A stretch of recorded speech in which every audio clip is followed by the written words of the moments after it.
Hello again. This is part two of Robert Wilson of the Gap Band.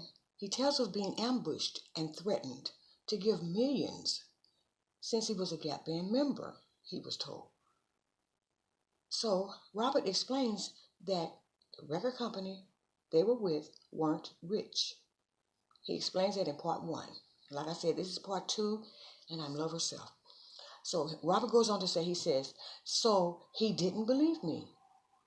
But he went on. So he said, well, have it in the morning or else. He even said, your pretty family in that Tulsa town will pay for you. So he skedaddled, Robert said. Then I worried, he said. He knew where my family lived. So he says, I needed a bass guitar, and those things was expensive. And our mortgage was high. Didn't just stay in Tulsa. We stayed in two places. California was expensive, always has been. And our record company wasn't paying as fair. He says, we were with Simmons. He paid okay, but didn't want us nowhere. So we could make better money, Robert says. He said he'd pay later when Ship came in. So we waited till we couldn't no more. So I found a way to make money, Robert says, and couldn't put it down.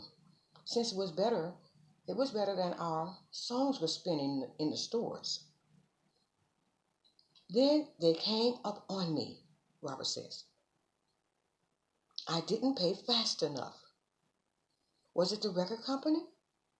No, not that time. Lonnie wouldn't kill us.